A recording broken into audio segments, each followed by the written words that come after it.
ان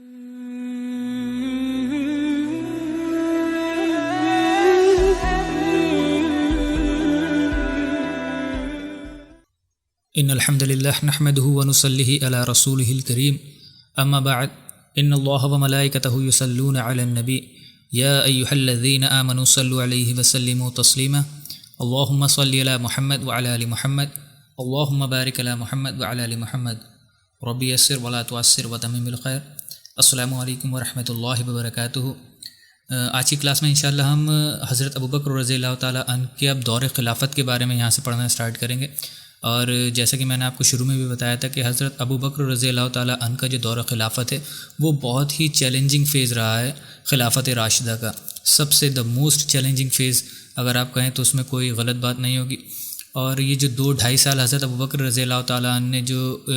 manage کیا ہے اس کو خلافت کے نظام کو، اس میں صرف چیلنجز ان کے سامنے تھے۔ اور صحابہ اکرام کا بھی یہی کہنا ہے، بڑے بڑے علماء اکرام کا بھی یہی کہنا ہے کہ اگر وہ 2-2.5 سال حضرت ابوبکر رضی اللہ تعالیٰ عنہ مینج نہیں کرتے ان افیئرس کو، جس طریقے سے انہوں نے ہینڈل کیا ہے ان کو، تو شاید مسلم امت جو ہے بکھر جاتی، اس کو اتنا زبردست سالڈ بیس نہیں مل پاتا، جس کا ریفلیکشن ہمیں حضرت عمر رضی اللہ تعالیٰ عنہ کی خلافت میں دکھتا ہے کہ کتنا ایزیلی انہوں نے سب ان چیلنجز ان کے سامنے، کیونکہ یہ سارے ختم ہو چکے تھے، کتنا ایزیلی انہوں نے مینج کیا اس خلافت کے امر کو، حکم کو۔ تو انشاءاللہ ہم انہی چیلنجز کے بارے میں پڑھیں گے۔ اور ان چیلنجز کی جب ہم بات کرتے ہیں تو سب سے پہلا جو چیلنج جو حضرت ابوبکر رضی اللہ تعالیٰ عنہ کے سامنے آیا خلافت کے امر پر فائز ہوتے ہی، خلیفہ بنتے ہی، وہ یہ تھا کہ حضرت اسامہ رضی اللہ تعالیٰ عنہ کی جو فوج تھی، جو آرمی تھی، اس کے متعلق تھا۔ اب حضرت اسامہ رضی اللہ تعالیٰ عنہ کی جو آرمی کا معاملہ تھا وہ یہ تھا کہ رسول اللہ صلی اللہ علیہ وسلم نے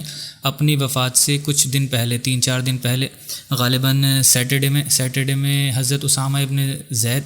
جو ہیں ان کو ایک آرمی کا لیڈر بنا کر کے روانہ کیا تھا، جس کو فائٹ کرنا تھا رومنس کے ساتھ جنگ ہونا تھی ان کی۔ اس کا لیڈر رسول اللہ صلی اللہ علیہ وسلم نے اسامہ ابن زید کو بنایا تھا۔ اب یہ اسامہ ابن زید جو ہیں وہ حضرت زید رضی اللہ تعالیٰ عنہ کے بیٹے ہیں، جو رسول اللہ صلی اللہ علیہ وسلم کے منہ بولے بیٹے بھی تھے، رسول اللہ صلی اللہ علیہ وسلم کے ساتھ رہا کرتے تھے، زید بن حارثہ، ان کے یہ بیٹے ہیں اسامہ بن زید۔ اور اس وقت ان کی عمر جو تھی کچھ بہت زیادہ نہیں تھی، غالباً روایتوں میں آتا ہے کہ 17، 18 یا 19 سال رہی ہوگی ان کی اس وقت عمر، جب رسول اللہ صلی اللہ علیہ وسلم نے ان کو اس فوج کا کمانڈر بنایا ہے، آرمی جنرل بنایا ہے انہوں نے اس فوج کا، اس لشکر کا۔ حالانکہ اس وقت اس فوج میں کافی سینئر صحابہ موجود تھے اور سابقون الاولون میں سے بھی صحابہ اکرام موجود تھے، لیکن رسول اللہ صلی اللہ علیہ وسلم نے حضرت اسامہ بن زید کے اندر وہ لیڈرشپ کوالٹیز دیکھیں جس کی وجہ سے رسول اللہ صلی اللہ علیہ وسلم نے ان کو اس آرمی کا چیف بنایا تھا، جنرل بنایا تھا۔ حالانکہ کچھ صحابہ اکرام کو اس پر کویشچن بھی ہوا، انہوں نے کہا کہ اتنے چھوٹے کو کیسے بنا رہے ہیں رسول اللہ صلی اللہ علیہ وسلم، یا کچھ منافقین تھے جنہوں نے طنز کسے، انہوں نے کہا کہ یہ ایک کوئی نوبل فیملی سے نہیں ہے، حالانکہ کیونکہ وہاں پر آپ دیکھتے ہیں کہ قبائلی سسٹم بہت زیادہ تھا، تو اس چیز کو لے کر کے کافی منافقوں نے سوال اٹھائے۔ لیکن رسول اللہ صلی اللہ علیہ وسلم نے اپنا ڈیسیجن چینج نہیں کیا، اور رسول اللہ صلی اللہ علیہ وسلم نے اسامہ بن زید کو ہی اس کا لیڈر بنا کر روانہ کیا جب اس آرمی کو پوری۔ تو سیٹرڈے میں رسول اللہ صلی اللہ علیہ وسلم نے غالباً روانہ کیا تھا ان کو، جب وہ ایک جگہ تھی مدینے کے ہی باہر، جرف جگہ پر جب وہ پہنچے، انہوں نے وہاں پر اپنا پڑاؤ کیا ہے کچھ دیر آرام کرنے کے لیے، جب وہاں رکے سنڈے میں۔ اور منڈے میں جب وہ نکلنے ہی والے تھے تو رسول اللہ صلی اللہ علیہ وسلم کی، آپ کو پتہ ہے 12 ربیع الاول منڈے میں رسول اللہ صلی اللہ علیہ وسلم کی وفات ہوئی ہے، تو رسول اللہ صلی اللہ علیہ وسلم کی وفات کی خبر ان تک پہنچ گئی تھی۔ اب جب یہ خبر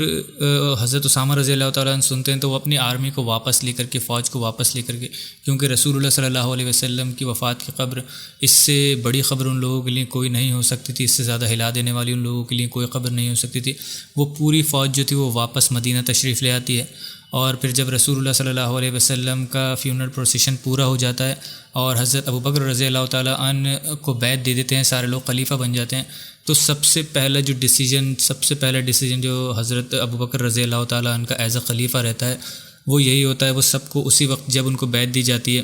تو وہ وہیں مسجد میں اعلان کرتے ہیں کہ جتنے بھی لوگ اسامہ کی آرمی میں تھے، اسامہ کے جیش میں تھے، وہ سارے کے سارے واپس لوٹیں گے، اور وہ جو جیش ہے، وہ جو لشکر ہے پورا، اسی مشن پر جائے گا جس پہ رسول اللہ صلی اللہ علیہ وسلم نے ان کو روانہ کیا تھا۔ اب جب حضرت ابوبکر رضی اللہ تعالیٰ عنہ یہ بات کہتے ہیں تو کچھ صحابہ کرام کا ایک گروپ تھا جو کہ اس بات سے، اس رائے سے اختلاف رکھتا ہے حضرت ابوبکر رضی اللہ تعالیٰ عنہ کی، اور ان کے اختلاف رکھنے کے کچھ ریزنز بھی تھے۔ سب سے بڑا ریزن یہ تھا کہ ابھی امت جو ہے رسول اللہ صلی اللہ علیہ وسلم کی وفات جیسی اتنی بڑی کیٹاسٹرافی سے باہر آئی ہے، ابھی اس کے اوپر اتنی بڑی جو ہے آزمائش گزری ہے، تو ابھی مسلم امت جو اسٹیبل نہیں ہے، بہتر ہوگا کہ ابھی اسامہ کی آرمی کو یہیں رہنے دیا جائے اور روانہ نہ کیا جائے، کچھ وقت بعد روانہ کیا جائے۔ اور ان لوگوں نے ایک میٹنگ کی جس میں حضرت عمر رضی اللہ تعالیٰ عنہ بھی شامل تھے۔ حضرت عمر رضی اللہ تعالیٰ عنہ کی بھی یہی رائے تھی کہ اسامہ کی آرمی کو ابھی نہیں بھیجا جانا چاہیے، ان کو ابھی مدینہ میں ہی رہنا چاہیے، کیونکہ ابھی جو مسلمان امت ہے اس کے پاس کافی سارے چیلنجز ہیں اس کے سامنے فیس کرنے کے لیے۔ کچھ انٹرنل چیلنجز ہیں اور کچھ ایکسٹرنل چیلنجز ہیں۔ انٹرنل چیلنجز جیسے کہ اگر بتایا جائے تو جو نئے مسلمان ہوئے ہیں ان کے وفد جو ہیں، ڈیلیگیشنز ہیں، وہ آ رہے ہیں مدینہ، اور وہ جو نئے مسلمان ہوئے ہیں وہ کوئی بہت زیادہ ایمان، اپنے دل سے ایمان لے کر کے نہیں آئے ہیں، پولیٹیکلی وہ اسلام کو قبول کر رہے ہیں، کیونکہ اب اسلام ایک طاقت بن گیا ہے جس کے سامنے ان کو جھکنا پڑ رہا تھا مجبوری میں، بہت بڑی اسلام کی جو تھی وہ فورس ہو گئی تھی، تو مجبوراً ان کو اس وجہ سے جھکنا پڑ رہا تھا، ورنہ انہیں جنگ کرنا پڑتی، جو مسلم امت تھی، مسلمانوں کی جو آرمی تھی اس سے جنگ کرنا پڑتی۔ تو اس جنگ کو اوائڈ کرنے کے لیے اور اپنی جگہ پر جیسے وہ حکمرانی کر رہے تھے اسی حکمرانی کو قائم رکھنے کے لیے ان لوگوں نے اسلام قبول کیا تھا، اور جو اسلام اپنے ڈیلیگیشنز لے کر کے آ رہے تھے کہ ہاں ہم نے اسلام قبول کرا ہے، ہماری پوری جو قوم ہے اس نے اسلام قبول کر لیا۔ تو حضرت عمر رضی اللہ تعالیٰ عنہ کا یہ ماننا تھا کہ وہ کیونکہ پولیٹیکلی انکلائنڈ ہیں اس چیز کی طرف، اسلام کی طرف، حالانکہ ان کے دلوں میں ابھی ایمان نہیں گئے، تو ہو سکتا ہے کہیں وہ ریولٹ نہ کر دیں، دیکھیں کہ مدینہ تو بہت زیادہ اسٹیبل نہیں ہے اور مدینہ میں جو ہے فوج بھی بہت زیادہ نہیں ہے، تو کہیں وہ ریولٹ نہ کر دیں مسلمانوں کے خلاف۔ ایک یہ ریزن تھا، اور دوسرا ایک بڑا ریزن یہ تھا جو منافقین کی طرف سے تھا۔ حضرت عمر رضی اللہ تعالیٰ نے کہا کہ امت میں بہت سارے منافق بھی ہیں، رسول اللہ صلی اللہ علیہ وسلم تھے، ان کو پتہ تھا کہ کون منافق ہیں، اور ان کی وجہ سے منافق جو تھے اتنا زیادہ آؤٹ سپوکن ہوتے نہیں تھے اور مخالفت کھل کر نہیں کرتے تھے، کہیں ایسا نہ ہو اب دیکھیں کہ مسلمانوں کی جو آرمی ہے وہ بہت زیادہ کمزور ہے اور ان کی وہ تعداد ابھی نہیں ہے، اور ابھی یہ ان کے جو ایموشنلی بہت زیادہ ہلے ہوئے ہیں رسول اللہ صلی اللہ علیہ وسلم کی وفات سے، کہیں ایسا نہ ہو کہ وہ ان کی طرف سے کوئی آؤٹ بریک ہو جائے، ان کی طرف سے کوئی ریولٹ کھڑا ہو جائے۔ تو اس چیز کی وجہ سے بھی حضرت عمر رضی اللہ تعالیٰ عنہ چاہتے تھے کہ یہ جو اسامہ کی آرمی ہے وہ رہے یہاں مدینہ کے اندر۔ اور اس کے علاوہ جو ایکسٹرنل چیلنجز تھے وہ تو بہت بڑے ایکسٹرنل چیلنجز تھے۔ سب سے بڑا جو ایکسٹرنل چیلنج تھا وہ مرتدین کا تھا، اپوسٹیٹس کا، جو لوگ اسلام سے پھر گئے تھے رسول اللہ صلی اللہ علیہ وسلم کی وفات کے بعد۔ تو اس پہ حضرت عمر رضی اللہ تعالیٰ عنہ کا یہ کنسرن تھا کہ جو لوگ مرتد ہو گئے ہیں کہیں وہ لوگ ہمارے اوپر حملہ آور نہ ہو جائیں باہر سے۔ اور اس کے علاوہ ایک اور ایکسٹرنل چیلنج تھا جو تھا نبی الکذاب کی طرف سے، جو رسول اللہ صلی اللہ علیہ وسلم کی وفات کے بعد آپ کو پتہ ہے کہ بہت سارے جھوٹے نبی پیدا ہو گئے تھے جنہوں نے جھوٹی نبوت کا دعویٰ کر دیا تھا۔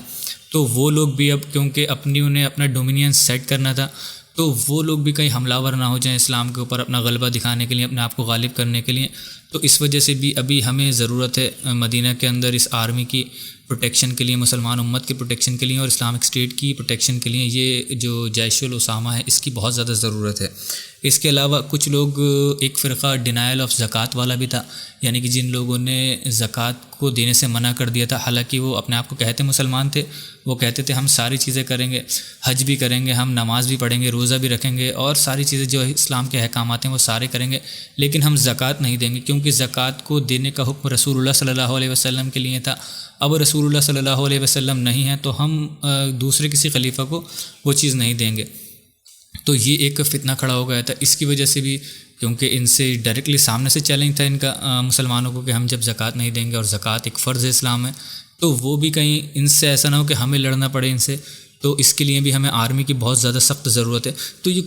کچھ لاجیکل ریزنز تھے حضرت عمر رضی اللہ تعالیٰ عنہ کے اور باقی کچھ صحابہ کے، جو کہ کافی ویلڈ لگ رہے تھے اس وقت پر، اور ایک اگر اس کو ریشنلی دیکھا جائے تو بہت سالڈ ان کے یہ پروفس تھے، یا بہت سالڈ ان کے ریزنز تھے یہ کہ ہاں جس کی وجہ سے ہمیں اسامہ کی آرمی جو جیش الاسامہ ہے پوری، اس کو ہمیں مدینہ میں ہی رکھنا چاہیے، ابھی اس کو نہیں روانہ کرنا چاہیے رومیوں سے لڑنے کے لیے۔ رومیوں سے ہم بعد میں لڑ لیں گے جب ہماری اسلامک اسٹیٹ جو اسٹیبل ہو جائے گی بالکل، اور جب یہ جو اندرونی اور بیرونی خطرات جو ہیں جب یہ بالکل ختم ہو جائیں گے، تب ہم رومیوں کے لیے روانہ کر سکتے ہیں، اور اس سے بڑا چاہیں ہم ایک فوج کو روانہ کر دیں گے۔ تو اس پر حضرت ابوبکر رضی اللہ تعالیٰ عنہ کا اسٹانس جو تھا بالکل الگ تھا۔ انہوں نے کہا کہ نہیں، اگر مجھے یہ بھی پتہ چل جائے کہ باہر سے ابھی جو ہمارا مدینہ ہے، مدینہ کے باہر سے ایک درندوں کی فوج چھوڑی جائے گی اور وہ درندے جو ہیں پوری ہمارے جو مسلمان ہیں ان سب کو کھا جائیں گے، اور ایون میرے بھی جسم کو ٹکڑا ٹکڑا کر کھا جائیں گے، بوٹیاں نوچ لیں گے میری، تب بھی میں اس اسامہ کی جو فوج ہے، جو لشکر ہے، اس کو بالکل نہیں روکوں گا، اس کو جانے دوں گا۔ کیونکہ میں اس کام کو کیسے روک سکتا ہوں، منع کر سکتا ہوں، اس فوج کو کیسے روک سکتا ہوں جس کو روانہ رسول اللہ صلی اللہ علیہ وسلم نے کیا ہو۔ تو رسول اللہ صلی اللہ علیہ وسلم کا کوئی حکم ہو اور میں اس کے خلاف ورزی کروں، ایسا کبھی بھی نہیں ہو سکتا۔ اور اسی اسٹانس پر حضرت ابوبکر رضی اللہ تعالیٰ عنہ رہے اور بہت فرم طریقے سے رہے، بالکل بھی انہوں نے ڈاماڈول نہیں ہوئے، کوئی اور ان کی رائے تھی نہیں اس رائے کے علاوہ، صرف یہی انہوں نے رائے رکھی۔ اور پھر جب وہ خلیفہ تھے تو ان کا جو ڈیسیجن تھا اسی ڈیسیجن کو ساری امت کو ماننا ہوتا ہے، خلیفہ کے اجتہاد کو ہی۔ جو باقی جو امہ ہوتی ہے، جو رعایا ہوتی ہے، اس کے اوپر فرض ہوتا ہے کہ خلیفہ کے ہی ڈیسیجن کو مانے، چاہے وہ آپ کو لگ رہا ہو کہ آپ کا ڈیسیجن بہت اچھا ہے ریزننگ کے تھرو، لیکن آپ کو پھر ماننا وہ خلیفہ کا ہی ڈیسیجن ہوگا جو خلیفہ نے اجتہاد کیا ہوگا۔ تو حضرت ابوبکر رضی اللہ تعالیٰ عنہ کا جو اجتہاد تھا اس کو پھر سارے صحابہ کرام نے مارا، اور حتیٰ کہ حضرت عمر رضی اللہ تعالیٰ عنہ نے بھی ان کے اس اجتہاد کو مانا۔ تو یہ وہ پہلا چیلنج تھا جو حضرت ابوبکر رضی اللہ تعالیٰ عنہ نے اپنے دور خلافت کی شروعات ہوتی ہے پہلے دن اس کو فیس کیا اور بہت اچھے طریقے سے اس کو ہینڈل بھی کیا، اور اسی کو حضرت عمر رضی اللہ تعالیٰ عنہ نے کہا ہے کہ جیسے ان کا سینہ اللہ تعالیٰ نے کھول دیا تھا پہلے دن سے ہی، جو ان کا اسٹینڈ تھا وہ بالکل صحیح تھا۔ اب دیکھیں جو دوسرا سب سے بڑا چیلنج تھا حضرت ابوبکر رضی اللہ تعالیٰ عنہ کی دور خلافت کا، وہ تھا حضرت علی رضی اللہ تعالیٰ عنہ کی بیعت۔ اب دیکھیں یہ وہ مسئلہ ہے جو کہ بہت ہی زیادہ کنٹروورشیل ہے، اور اس کو لے کر کے جو سب سے بڑا اسلام میں سپلٹ ہے،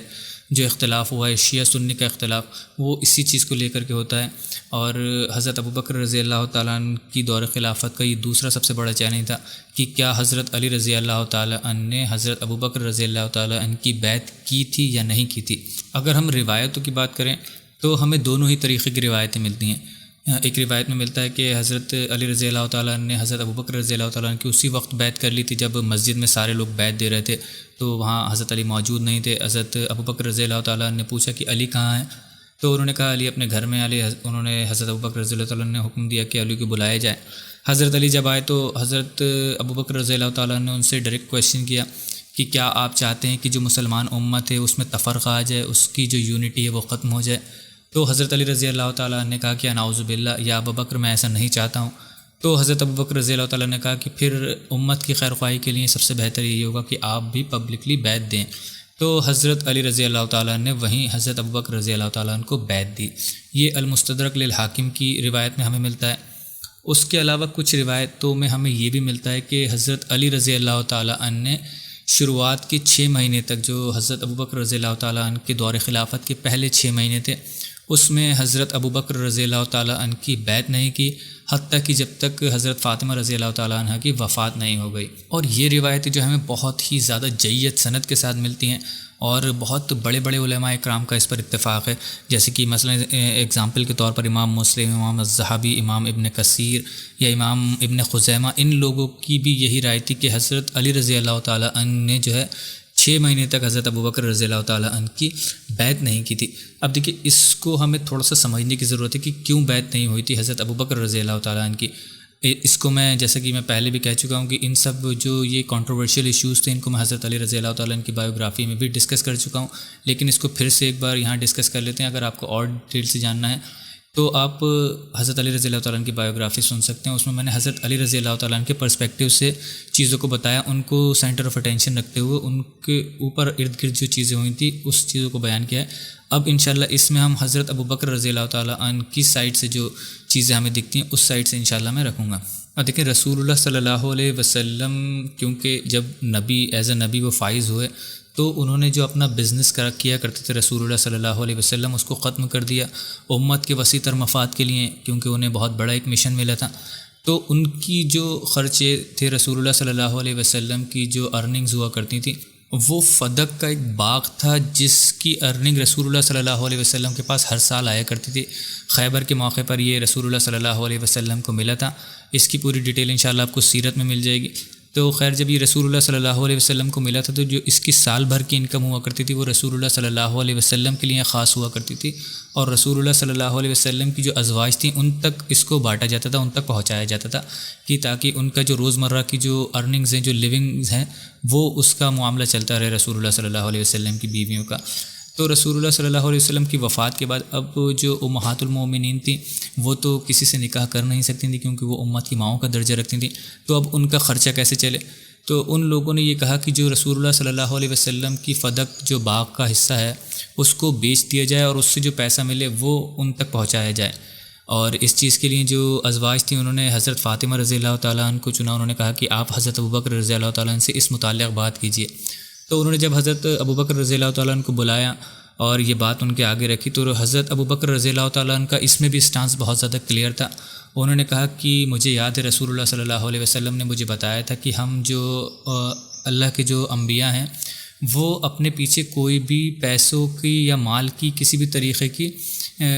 پراپرٹی نہیں چھوڑ کر کے جاتے ہیں، ہم جو پیچھے اپنی وراثت چھوڑ کر کے جاتے ہیں وہ علم کی وراثت ہوتی ہے،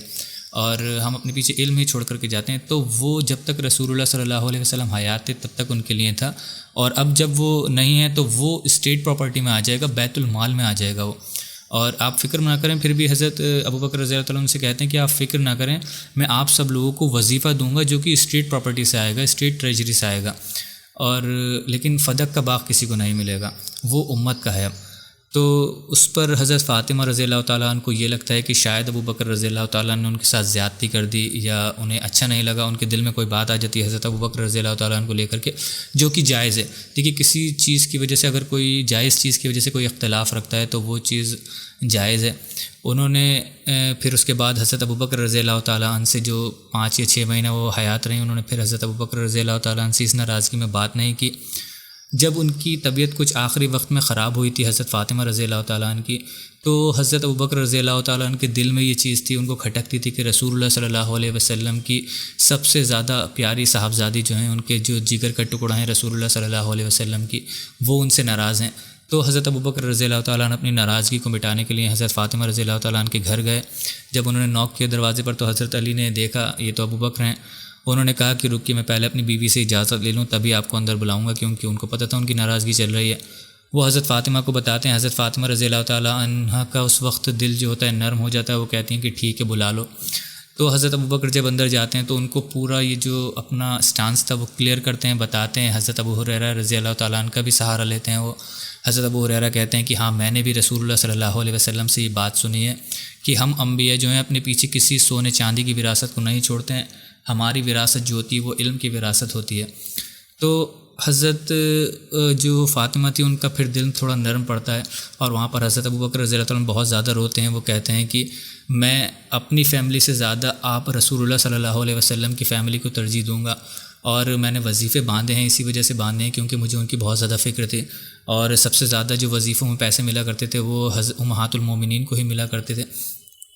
تو اس چیز کو حضرت ابوبکر رضی اللہ تعالیٰ نے بھی ریئلائز کیا کہ ہاں کہ یہ میرا سٹانس تھا، یہ اپنی بات کو انہوں نے کلیئر کیا وہاں پر، اور اس چیز کو حضرت فاطمہ رضی اللہ تعالیٰ عنہ نے بھی سمجھا۔ ایسا نہیں ہے کہ اگر ان کے دل میں کوئی بات آ گئی اور تو ان کے دل میں کوئی تکبر نہیں تھا کہ میں تو نبی کی بیٹی ہوں اور سب سے چہیتی بیٹی ہوں، آپ نے میری بات کو کیسے نہیں مانا۔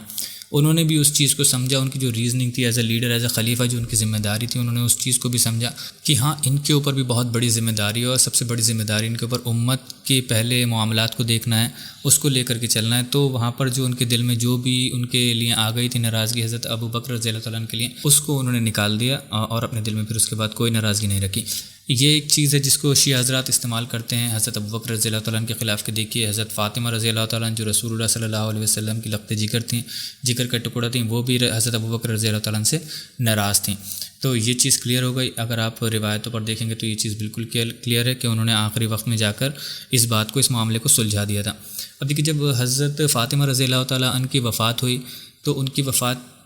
جب ہوئی تو حضرت علی رضی اللہ تعالیٰ نے بہت زیادہ لوگوں کو بتایا نہیں، مغرب کے بعد شاید ان کی وفات ہوئی تھی، عصر کے وقت کے بعد،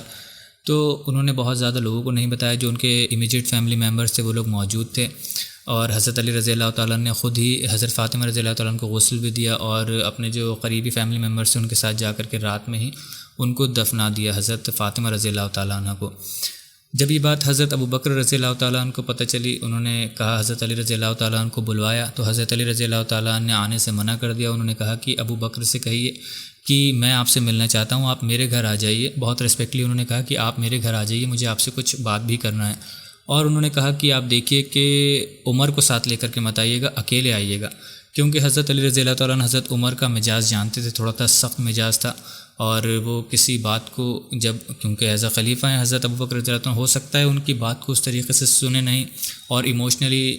حضرت عمر رضی اللہ تعالیٰ عنہ جو ان کا اپوز کریں ان کی بات کو حضرت علی کی۔ تو حضرت علی رضی اللہ تعالیٰ نے کہا کہ آپ اکیلے آئیے گا۔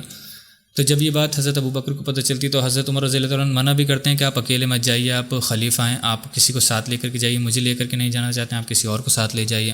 تو حضرت ابو بکر رضی اللہ تعالیٰ عنہ کہتے ہیں کہ نہیں، جو آل محمد ہیں وہ مجھے اپنی جان سے زیادہ پیارے ہیں، اگر علی نے مجھے بلایا ہے تو میں جاؤں گا اور اکیلے ہی جاؤں گا۔ وہ حضرت علی رضی اللہ تعالیٰ عنہ کے پاس جاتے ہیں۔ حضرت علی رضی اللہ تعالیٰ عنہ نے اس وقت تک بیعت نہیں دی تھی، تو حضرت علی رضی اللہ تعالیٰ عنہ سب سے پہلے یہی جو ان کا مدعا تھا وہ یہ مدعا رکھتے ہیں، کیونکہ وہ ناراض تھے اس چیز کو لے کر کے، اور ان کی ناراضگی کیوں تھی وہ بات بھی بتاتے ہیں۔ وہ کہتے ہیں کہ رسول اللہ آپ جو خلیفہ بنے، امت نے آپ کو خلیفہ چنا ہے، مجھے اس چیز سے کوئی اختلاف رائے نہیں ہے، بالکل آپ ایک جلیل و قدر صحابی ہیں، آپ رسول اللہ صلی اللہ علیہ وسلم کے بیسٹ فرینڈ ہیں، آپ ان کے ساتھ رہا کرتے تھے، اور آپ کے جو لیول ہے اس کے لیے کسی کی سرٹیفکیٹ کی ضرورت بھی نہیں ہے۔ لیکن ایک چیز تھی کہ ہم بھی جو ہیں وہ رسول اللہ صلی اللہ علیہ وسلم کی فیملی سے بلانگ کرتے تھے، ہم اہل البیت میں آتے ہیں، آپ کو کم سے کم اس مشورے میں مجھے شامل تو کرنا چاہیے تھا جب آپ نے آپ کو جب خلیفہ چنا گیا، اس جہاں پر وہ مشورہ ہوا اس مشورے میں مجھے بھی شامل کرنا چاہیے تھا۔ ہو سکتا ہے لوگ میرے نام پر بھی بیعت کر لیتے، یا آپ ہی کے نام پر بیعت کرنا تھی، میں بھی آپ کو بیعت دیتا تھا، لیکن کم سے کم آپ کو مجھے شامل کرنا چاہیے تھا وہاں پر۔ تو جب یہ بات سنتے ہیں حضرت ابو بکر رضی اللہ تعالیٰ عنہ، اب تک حضرت ابو بکر رضی اللہ تعالیٰ عنہ کو یہ نہیں پتہ تھا کہ حضرت علی نے کیوں بیعت نہیں دی ہے، اور ان کی فضیلتوں کی وجہ سے انہوں نے ان کو فورس بھی نہیں کیا تھا کبھی حضرت ابو بکر رضی اللہ تعالیٰ عنہ نے حضرت علی کو۔ تو جب ان کو یہ ریزن پتہ چلتا ہے تو حضرت ابو بکر رضی اللہ تعالیٰ عنہ کی آنکھوں میں آنسو آ جاتے ہیں، اور وہ کہتے ہیں کہ علی، اہل بیت کو میں اپنی فیملی سے زیادہ، اپنے گھر والوں سے زیادہ رسول اللہ صلی اللہ علیہ وسلم کے گھر والوں کو محبت کرتا ہوں، اور اللہ کی قسم یہ جو خلافت کا معاملہ جو سیٹ ہوا ہے، جو مجھے خلیفہ بنایا گیا ہے، وہ اتنی انکنٹرولڈ سچویشن میں بنایا گیا کہ تم اس وقت اگر موجود ہوتے تو شاید تم بھی اس سچویشن کو کنٹرول نہیں کر پاتے۔ اور رسول اللہ صلی اللہ علیہ وسلم کے ہم فیونرل پروسیشن میں لگے ہوئے تھے، اس وقت میں بھی تمہارے ساتھ ہی تھا جب مجھے یہ خبر ملی اچانک سقیفہ بنی سعدہ کی، اور میں وہاں پہنچا اور انہوں نے پورا واقعہ بیان کیا کہ کس طریقے سے مجھے خلیفہ بنایا گیا۔ تو حضرت علی رضی اللہ تعالیٰ عنہ کو جب یہ بات پتہ چلتی اور خود حضرت ابو بکر رضی اللہ تعالیٰ عنہ کے منہ سے پتہ چلتی، تو حضرت علی رضی اللہ تعالیٰ عنہ کا ایک دم سٹانس چینج ہو جاتا ہے بالکل۔ وہ کہتے ہیں کہ اگر واقعی میں ایسی بات تھی اور میں آپ کی بات پر یقین کرتا ہوں تو پھر مجھے کوئی پرابلم نہیں ہے، میں آپ کو بیعت دینے کے لیے تیار ہوں، لائیے اپنا ہاتھ اور میں آپ کو بیعت دے دیتا ہوں۔ تو اس پر حضرت ابو بکر رضی اللہ تعالیٰ عنہ کہتے ہیں کہ کیونکہ آپ ایک ڈومینیٹنگ فگر ہیں، آپ ایک پبلک فگر ہیں، بڑی فگر ہیں، اور آپ مشہور ہیں، تو آپ کا جو ہے بیعت دینا ایسے اکیلے میں صحیح نہیں رہے گا۔ آپ کل مسجد میں آ کر سب کے سامنے اعلانیہ طور پر بیعت کیجیے، تاکہ جس سے اگر لوگوں میں کچھ اختلاف رہے یا کچھ ڈفرینس ہو یا کچھ غلط فہمیاں ہوں تو وہ بھی ساری ختم ہو جائیں۔ تو حضرت علی رضی اللہ تعالیٰ عنہ اس چیز کے لیے راضی ہو جاتے ہیں۔ حضرت علی رضی اللہ تعالیٰ عنہ اگلے دن مسجد نبوی میں جب جاتے ہیں تو حضرت ابو بکر رضی اللہ تعالیٰ عنہ کی شان میں چھوٹا سا خطبہ دیتے ہیں، اور پھر حضرت علی رضی اللہ تعالیٰ عنہ کو بلاتے ہیں ممبر پر، تو حضرت علی رضی اللہ تعالیٰ عنہ بھی حضرت ابو بکر رضی اللہ تعالیٰ عنہ کی شان میں ایک خطبہ دیتے ہیں، اور کہتے ہیں کہ ان کی جو فضیلتیں وہ بیان کرتے ہیں حضرت ابو بکر رضی اللہ تعالیٰ عنہ کی، اور اپنا اسٹانس کلیئر کرتے ہیں کہ مجھے کچھ غلط فہمی تھی، اس وجہ سے میں نے جو ابو بکر رضی اللہ تعالیٰ عنہ کو بیعت نہیں دی تھی اب تک، اور اب مجھے وہ جو غلطی تھی میری، جو مجھے غلط فہمی تھی ایک، وہ کلیئر ہو چکی ہے، اور اب میں حضرت ابو بکر رضی اللہ تعالیٰ عنہ کو اعلانیہ طور پر بیعت دیتا ہوں۔ وہیں پر ممبر پر کھڑے ہو کر سب کے سامنے ان کے ہاتھ میں ہاتھ دے کر کے وہ بیعت کرتے ہیں، اور اس طریقے سے حضرت ابو بکر رضی اللہ تعالیٰ عنہ کی دور خلافت کا دوسرا سب سے بڑا چیلنج جو تھا وہ ہینڈل ہو جاتا ہے۔ اب دیکھیں یہ کچھ انٹرنل چیلنجز تھے جو حضرت ابو بکر رضی اللہ تعالیٰ عنہ نے اپنے دور خلافت میں فیس کیے۔ اس کے علاوہ کچھ ایکسٹرنل چیلنجز بھی تھے جو کہ میں نے آپ کو ابھی ہائی لائٹ جن کی بتائی تھی، وہ انشاءاللہ ہم اگلی آنے والی کلاس میں ڈسکس کریں گے۔ ان سارے جو ایکسٹرنل چیلنجز تھے، اللہ تعالیٰ سے دعا ہے کہ اس میں جو بھی کمیاں، جو بھی غلطیاں ہو گئی، اللہ تعالیٰ ہمارے دلوں سے معاف عطا فرما دے، اور اللہ تعالیٰ مجھے کہنے سے زیادہ، آپ کو سننے سے زیادہ عمل کرنے کی توفیق عطا فرمائے۔ سبحانک اللہم و بحمدک، اشہد ان لا الہ الا انت، استغفرک و اتوب الیک، وما علینا الا البلاغ المبین۔ جزاکم اللہ خیرا و احسن الجزاء۔